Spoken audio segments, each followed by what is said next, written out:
وہ سیلی سے نصف گھنٹے تک مزید گفتگو کرتا رہا۔ دراصل سیلی کے عجیب و غریب رویے نے اسے الجھن میں ڈال دیا تھا، لیکن وہ اتنا اندازہ ضرور لگا چکا تھا کہ سیلی اس اژدہے کو پکڑنے کا مصمم ارادہ کر چکا ہے۔ مجموعی طور پر نک کا خیال تھا کہ سیلی سے اس کا ملنا نہایت کارآمد رہا ہے۔ نک نے فی الحال سنہری جھیل پر ہی ٹھہرنا مناسب سمجھا۔ ہوٹل سنہری جھیل میں ابھی بھی کچھ کمرے خالی تھے۔ اس کے ایک کمرے میں اپنے نام سے اس نے ریزرو کروایا، ورنہ اس کا خیال تھا کہ بعد میں شاید یہاں کھڑے ہونے کی جگہ ملنا بھی دشوار ہو جائے گی۔ سب سے بڑا مرحلہ اس اژدہے کو بچشم خود دیکھنے کا تھا۔ اسے ایک نظر دیکھنے کے بعد ہی وہ چوری کرنے کے پروگرام کو ترتیب دے سکتا تھا۔ اسے یقین تھا کہ اس کے سنہری جھیل کے قیام کے دوران جلد یا بدیر اژدہا ضرور نظر آ جائے گا، کیونکہ اگر یہ پائک کا پھیلایا ہوا کوئی فراڈ تھا تو اب گاہے بگاہے اس کا ظاہر ہونا ضروری تھا۔ پچھلے 15 دن سے وہ کسی سیاح کو نظر نہیں آیا تھا۔ دوسرے دن نک نے ڈنر کے بعد بیئر کے ٹن خریدنے کی نیت سے نیچے جانے کا ارادہ کیا۔ کمرے کو مقفل کرنے کے بعد وہ زینے سے اتر کر نچلی منزل کے ہال میں آیا اور کاؤنٹر سے بیئر کے 4 ٹن خریدنے کے بعد جیسے ہی گھوما، کاؤنٹر پر رکھے ہوئے ٹیلی فون پر نظریں پڑتے ہی اسے گلوریا یاد آ گئی۔ کیوں نہ لگے ہاتھوں اسے بھی فون کر لیا جائے، کیونکہ ابھی تک گلوریا کو نہیں معلوم تھا کہ وہ کہاں ہے اور کیا کر رہا ہے۔ وہ اسے اپنی مشغولیت کے بارے میں قطعی لا علم رکھتا تھا، البتہ اتنا بتانے میں وہ کوئی حرج نہیں سمجھتا تھا کہ سیلز مین کی حیثیت سے اب وہ کسی شہر میں جا رہا ہے یا اب وہ کس شہر سے اسے فون کر رہا ہے۔ گلوریا بھی اس کی مشغولیت کے بارے میں جاننے کے لیے کبھی مصر نہیں ہوئی تھی، اور اس کی یہی ادا نک کو بھا گئی تھی۔ دونوں کو ایک دوسرے کی محبت سے مطلب تھا، اس کے فعلوں سے نہیں۔ گلوریا سے گفتگو کرنے کے بعد نک دوبارہ اوپر پہنچا، لیکن دروازے پر پہنچتے ہی وہ ٹھٹک گیا۔ اس کی چھٹی حس کمرے میں کسی کی موجودگی کا احساس دلا رہی تھی۔ اس نے اپنے بغلی ہولسٹر سے پسٹل نکال لیا۔ اس نے بڑی آہستگی سے قفل میں چابی گھمائی اور دبے پاؤں دروازہ کھول کر اندر داخل ہوا۔ کمرے میں اندھیرا تھا، لیکن اسے یہ دیکھنے میں قطعی دقت نہیں ہوئی کہ کوئی شخص اس کے سوٹ کیس کو پلنگ پر رکھ کر ٹارچ کی روشنی میں اس کی تلاشی لے رہا ہے۔ اس نے یہ بھی اندازہ لگایا تھا کہ یہ کوئی عورت ہے۔ اس نے دروازے کے قریب لگا ہوا الیکٹرک سوئچ آن کر دیا۔ گڈ ایوننگ مس جوڈی، کیا کسی خاص چیز کی تلاش ہے؟ کمرے میں روشنی ہوتے ہی وہ فوراً اچھل پڑی تھی، لیکن فوراً ہی وہ سنبھل کر سیدھی کھڑی ہو گئی اور اپنے کھلے ہوئے سیدھے بالوں میں انگلیوں سے کنگھی کرتے ہوئے بولی، مسٹر ویلوٹ، میں دراصل یہ دیکھ رہی تھی کہ تم کون ہو اور تمہارے یہاں آنے کا مقصد کیا ہے۔ بہت خوب، نک نے دروازہ بند کر کے اسے مقفل کرتے ہوئے کہا، لیکن براہ راست مجھ سے پوچھ لیا ہوتا، چوروں کی طرح کمرے میں داخل ہونے کی کیا ضرورت تھی؟ خیر، میں تمہیں اب بتائی دیتا ہوں کہ میں کون ہوں اور یہاں کس لیے آیا ہوں۔ ذرا 2 گلاسوں میں بیئر نکالو۔ مجھے جانے دو، اس نے دروازے کی طرف بڑھتے ہوئے کہا۔ کیوں؟ میرے متعلق معلومات حاصل کیے بغیر؟ میں شور مچا دوں گی، لیکن میرا یہ پستول قطعی شور نہیں مچاتا۔ اس میں سائلنسر لگا ہوا ہے، بڑی خاموشی سے گولی تمہاری کھوپڑی میں اتر جائے گی۔ نک نے پستول لہراتے ہوئے کہا۔ چلو شاباش، 2 گلاسوں میں بیئر نکالو۔ مجبوراً اسے نک کے کہنے پر عمل کرنا پڑا۔ وہ بیئر کا گلاس بھر کر اس کی طرف گھومی اور اٹھلا کر نک سے کہا، جھوٹ بولتے ہو تم، مصنف ہرگز نہیں ہو سکتے، مصنف کبھی ایسے نہیں ہوتے۔ کیوں؟ تم کو مجھ میں کوئی کمی نظر آئی ہے؟ کمی؟ یہاں اکثر مصنف آتے رہتے ہیں، لیکن تم میں ایک بات بھی مصنفوں جیسی نہیں ہے۔ تمہاری حرکات و سکنات کسی جاسوس سے کم نہیں ہیں، کیونکہ تم… اس کا جملہ پورا نہ ہو سکا۔ کمرے کے باہر کی جانب سے کسی کے چیخنے کی آواز آئی تھی، شاید کوئی بیرونی کوریڈور میں چیخا تھا۔ اژدہا! کوئی پھر چیخا، وہ پھر دکھائی دیا ہے۔ نک تقریباً چھلانگ لگا کر بستر سے نیچے اترا۔ اپنا پسٹل ہولسٹر میں ڈالنے کے بعد اس نے اپنا کوٹ پہنا اور بٹن لگاتا ہوا دروازے کی طرف لپکا۔ کہاں چلے؟ جوڈی نے پوچھا۔ اژدہے کو دیکھنے، نک نے کہا اور دروازہ کھول کر کوریڈور میں داخل ہو گیا۔ پورے ہوٹل میں اچھا خاصا شور برپا تھا۔ تقریباً ہر کمرے سے لوگوں کے تیز تیز بولنے کی آوازیں آ رہی تھیں۔ کچھ لوگ اپنے کمروں سے نکل کر نیچے ہال کی طرف جاتے ہوئے دیکھے گئے۔ نک بھی انہی میں شامل ہو گیا۔ نیچے ہال میں جھیل کی جانب کھلی ہوئی گیلری میں کافی لوگ جمع تھے اور انگلی کے اشارے سے ایک دوسرے کو کچھ دکھا رہے تھے۔ ہال کی یہ گیلری دوسری منزل پر تھی، اس لیے یہاں سے جھیل کی سطح کا ایک بہت بڑا حصہ چاندنی رات میں بھی بڑی آسانی سے نظر آ رہا تھا۔ اوہ، تم نے دیکھا مسٹر ویلوٹ؟ نک نے دیکھا یہ مسز فوسٹر تھی جو بڑے جوشیلے انداز میں انگلی کے اشارے سے اسے دکھا رہی تھی۔ وہ دیکھو، وہ جھیل کی وسط میں تیرتا ہوا چلا جا رہا ہے۔ نک نے آنکھیں پھاڑ کر اس کی انگلی کی سیدھ میں دیکھا۔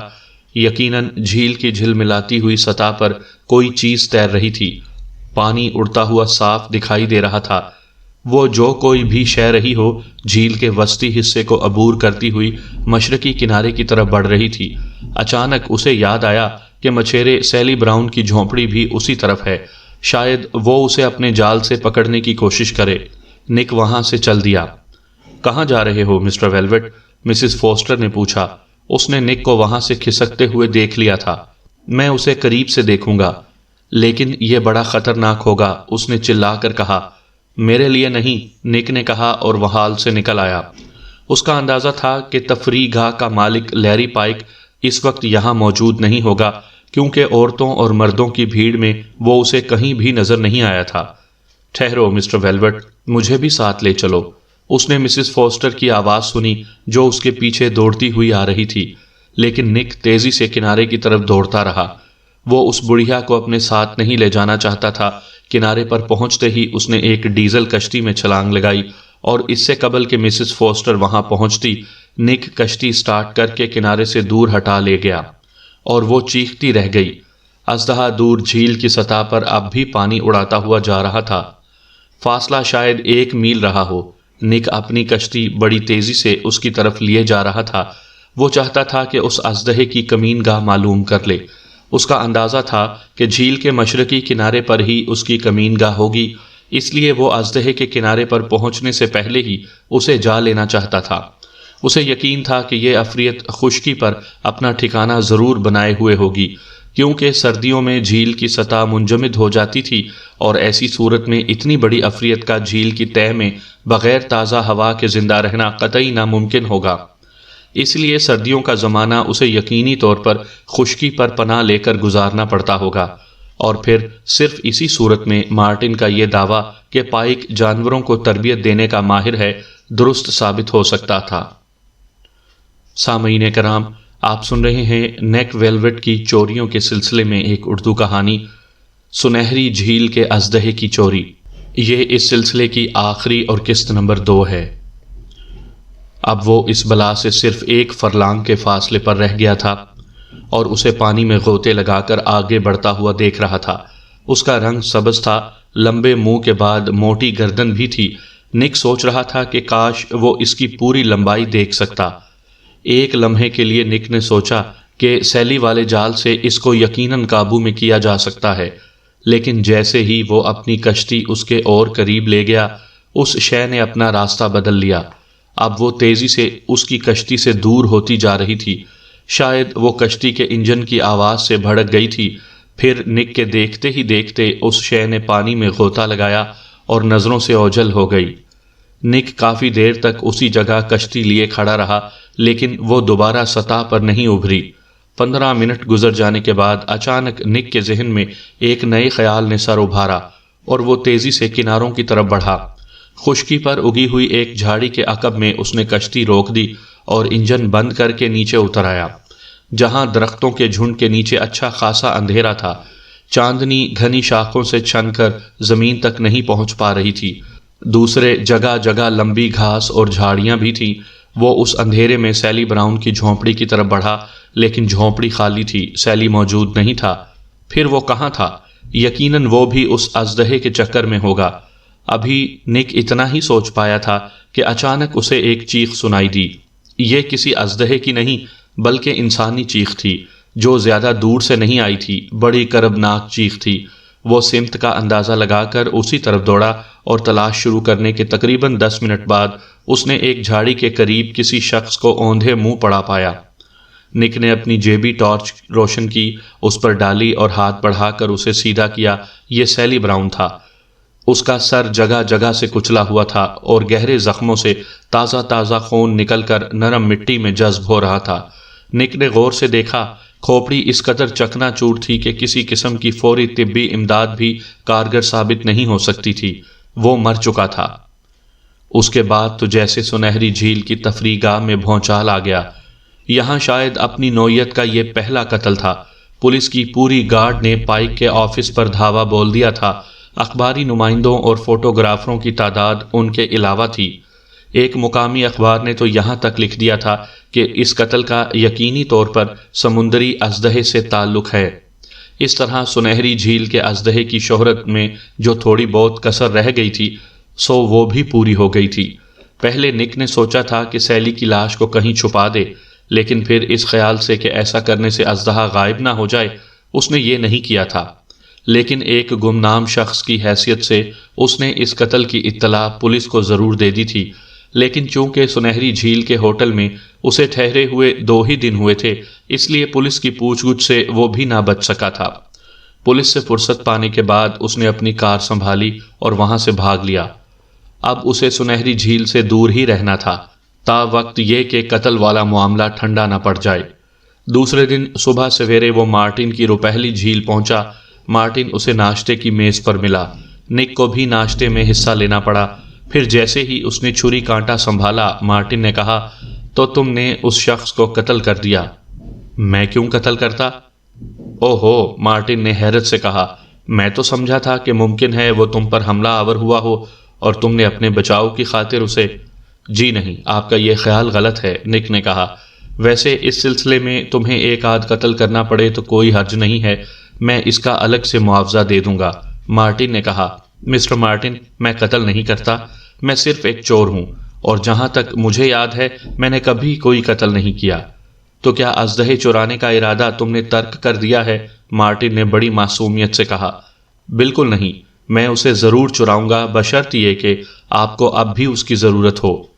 پھر 1 گھنٹے بعد نک مارٹن کے ہمراہ اس کے دفتر سے نکل رہا تھا۔ ابھی وہ برآمدے میں ہی تھا کہ ایک فوکس ویگن کی پک اپ گرد اڑاتی ہوئی آئی اور دفتر کے سامنے آ کر رک گئی۔ نک نے دیکھا سنہری جھیل کا مالک لیری پائک اور اس کی سیکرٹری مس جوڈی اتر رہے تھے۔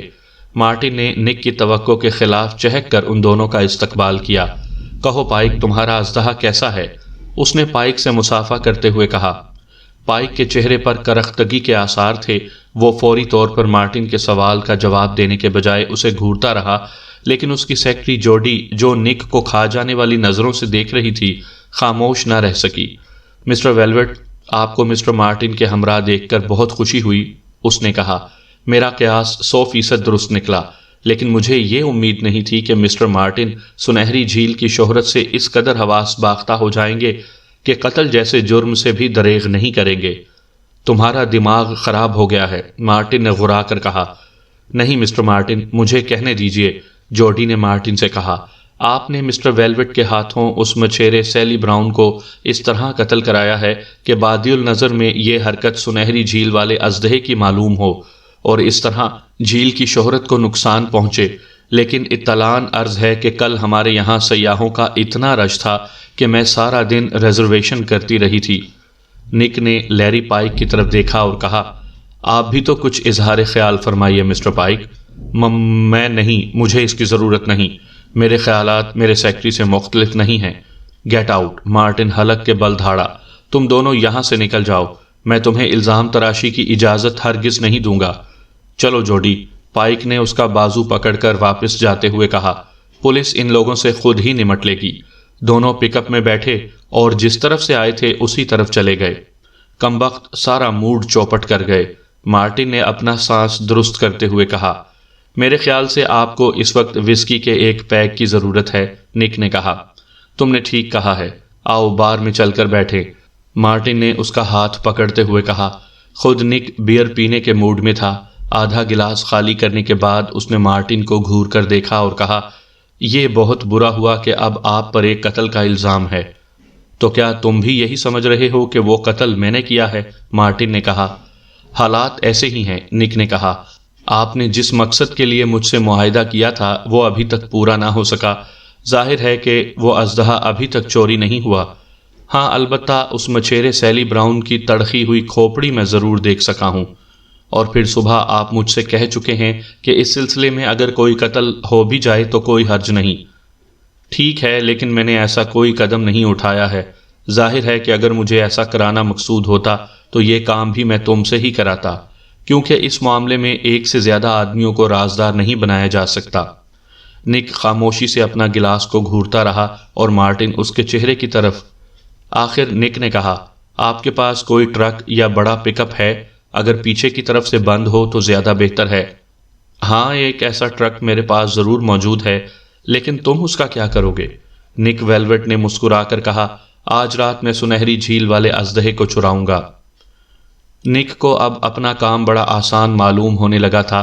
سیلی براؤن کی لاش خشکی پر پائے جانے کی وجہ سے اب یہ بات صاف ہو گئی تھی کہ جھیل کی وہ مخلوق خشکی پر بھی آتی ہے۔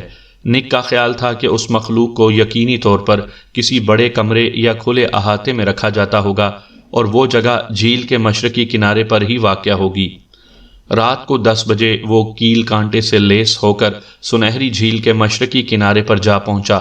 رات چاندنی تھی۔ 20 منٹ کی انتھک جدوجہد کے بعد اس نے آخرکار اس جگہ کا سراغ لگا ہی لیا۔ یہ گیراج نما ایک عمارت تھی جسے سیمنٹ کی چادروں سے تعمیر کیا گیا تھا۔ پھاٹک بند تھا۔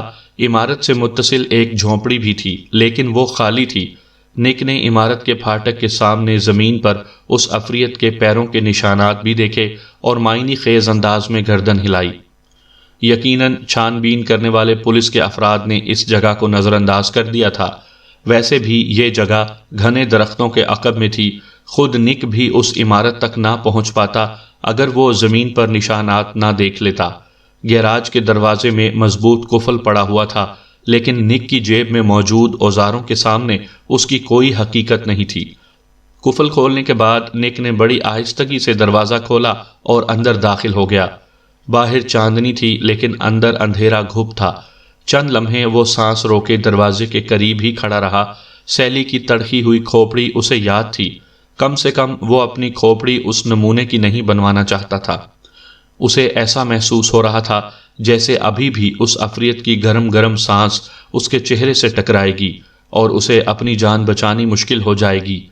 اس عفریت کے علاوہ نک کا اندازہ تھا کہ اس گیراج نما عمارت میں دیگر لوازمات، مثلاً بجلی کا چولہا اور سبز روغن کرنے کی مشین بھی موجود ہوگی۔ کافی دیر تک چپ سادھے کھڑے رہنے کے بعد نک نے اپنی جیبی ٹارچ روشن کی اور اس کی روشنی ادھر ادھر ڈالنا شروع کی۔ گڈ ایوننگ مسٹر ویلوٹ، یہ آواز اسے پشت کی جانب سے سنائی دی تھی۔ اس نے پلٹ کر دیکھا اور دیکھتے ہی پہچان گیا۔ یہ لیری پائک تھا جو نیم کھلے دروازے میں کھڑا تھا۔ آخرکار تم یہاں تک پہنچ ہی گئے۔ میرے ہاتھ میں پستول ہے پائک، خیال رہے، نک نے اسے وارننگ دی۔ تم یہاں کس لیے آئے ہو؟ میں یہاں تمہارے اس شعبدے کو لینے آیا ہوں جس نے مسٹر مارٹن کی راتوں کی نیند حرام کر رکھی ہے، نک نے کہا۔ مجھے پہلے ہی شبہ تھا کہ مارٹن نے تمہاری خدمات کرائے پر حاصل کی ہیں، اور اگر میں تمہیں پہچاننے میں غلطی نہیں کر رہا تو تم ہی مشہور چور نک ویلوٹ ہو۔ اس سے کوئی فرق نہیں پڑتا، نک نے کہا۔ ظاہر ہے کہ تم مجھے پولیس کے حوالے کرنے سے رہے، کیونکہ یہ بات صرف مجھے ہی معلوم ہے کہ تمہارا یہ شعبدہ ایک شخص کی جان لے چکا ہے۔ وہ محض ایک حادثہ تھا۔ نہیں مسٹر پائک، وہ حادثہ نہیں تھا۔ سیلی کی ماہی گیری محض تمہارے اژدہے کی وجہ سے ٹھپ ہو گئی تھی، کیونکہ جس علاقے کے پانی میں اژدہے جیسی کوئی عفریت موجود ہو، وہاں کی مچھلیاں علاقہ چھوڑ دیتی ہیں۔ سیلی اس صورتحال سے کافی پریشان تھا، اور اس کے علاوہ تم نے اسے اپنی جھونپڑی جھیل کے مشرقی کنارے سے ہٹا لے جانے کی دھمکی دے دی، کیونکہ اس کی رہائش تمہارے اژدہے کی آمدرفت میں رکاوٹ ثابت ہو رہی تھی۔ دوسرے، سیلی سمجھ چکا تھا کہ یہ سارا فراڈ محض سنہری جھیل کو مشہور کرنے، یا یوں کہا جائے کہ سیاحوں کی آنکھوں میں دھول جھونکنے اور ان کو دونوں ہاتھوں سے لوٹنے کے لیے تم نے ہی پھیلایا تھا۔ اس لیے اس نے تمہارے اژدہے کو پکڑنے اور اس کا راز فاش کرنے کی ٹھان لی تھی، اور 2-3 مرتبہ ایسی کوشش بھی کر چکا تھا جو قطعی ناکام رہی تھی، کیونکہ تمہارا تربیت یافتہ اژدہا کافی گہرائی میں بھی غوطہ لگانے کا ماہر ہے۔ بہرحال تمہیں سیلی کا یہ طرز عمل ایک آنکھ نہ بھایا، اور بھاتا بھی کیسے؟ بھلا ایک ناچیز مچیرا تمہارا لاکھوں کی آمدنی والی اسکیم کیسے اڑا سکتا تھا؟ اس لیے پہلی فرصت میں تم نے اسے اپنے راستے سے ہٹا دیا۔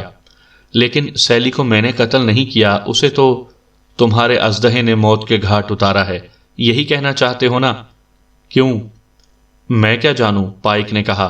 میں بتائے دیتا ہوں، نک نے کہا۔ اس رات سیلی نے اژدہے کو جھیل سے نکل کر خشکی میں اس کمین گاہ کی طرف آتے دیکھ لیا تھا، اور تم بھی اس کے ساتھ تھے۔ بھلا تم ایک ایسے شخص کو کہاں زندہ چھوڑ سکتے تھے جو تمہارے اژدہے کے راز سے واقف ہو گیا ہو؟ لہٰذا تم نے اپنے تربیت یافتہ اژدہے کو اشارہ کیا، اور اس نے اپنے آقا کا حکم مانتے ہوئے غریب سیلی کی کھوپڑی کو چکنا چور کر ڈالا۔ کیوں، میں غلط تو نہیں کہہ رہا ہوں؟ لیری خاموش تھا، لیکن اتنی دیر میں اس کی آنکھیں اندھیرے میں دیکھنے کی عادی ہو چکی تھی، اور اس نے اچھی طرح دیکھ لیا تھا کہ نک کے ہاتھ میں پستول نہیں بلکہ ٹارچ ہے۔ اس نے بڑی پھرتی سے اپنی جیب سے پستول نکال لیا۔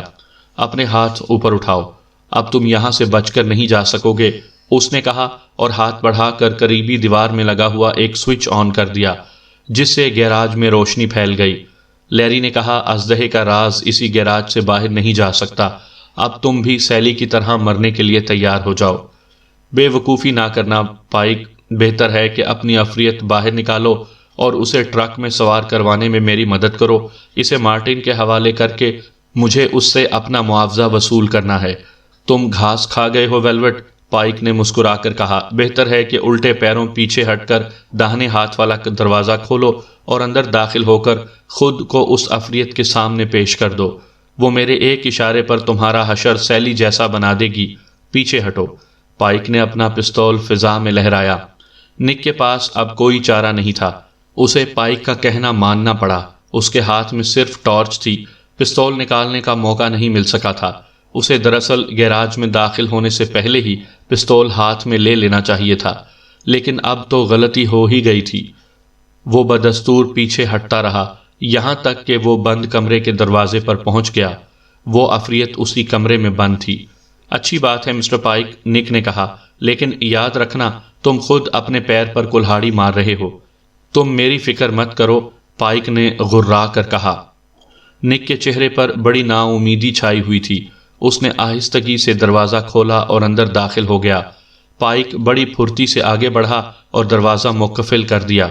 نک کے اندر داخل ہوتے ہی بند کمرے سے کچھ اس قسم کی آوازیں آنے لگیں جیسے کمرے میں بھونچال آ گیا ہو۔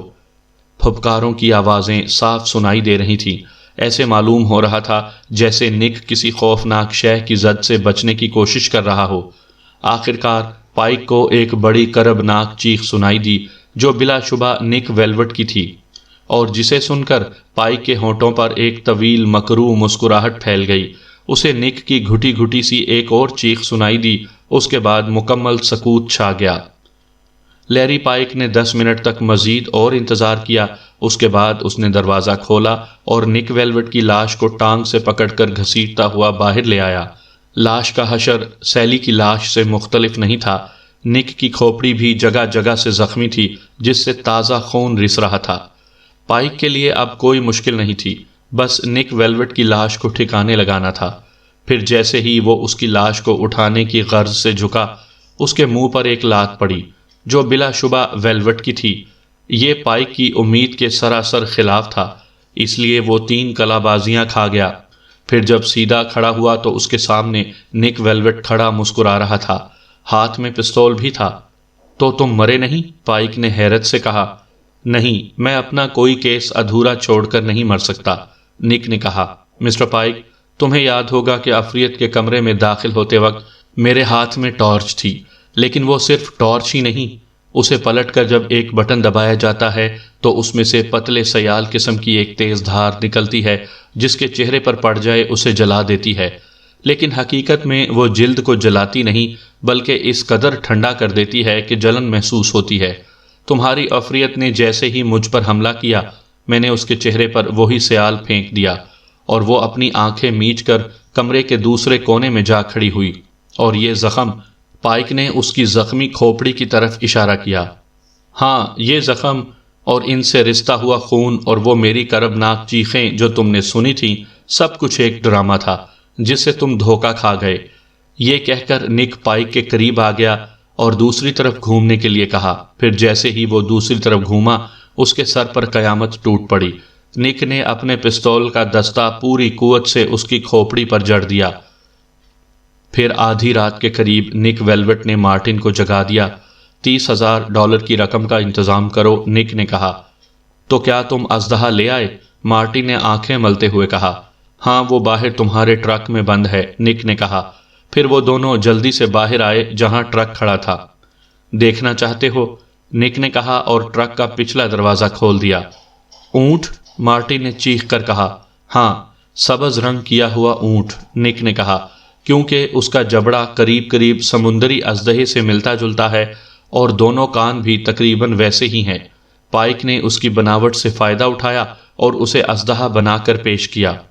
ادھر سیاح جو نفسیاتی طور پر صرف نئی چیز دیکھنا ہی پسند کرتے ہیں اسے حقیقت میں اژدہا سمجھے، لیکن غریب سیلی براؤن پائک کی اس تکنیک کو سمجھ گیا تھا، جبکہ مسز فوسٹر ایک سیاح ہونے کی وجہ سے اسے اژدہا سمجھنے اور سمجھانے پر مصر تھی۔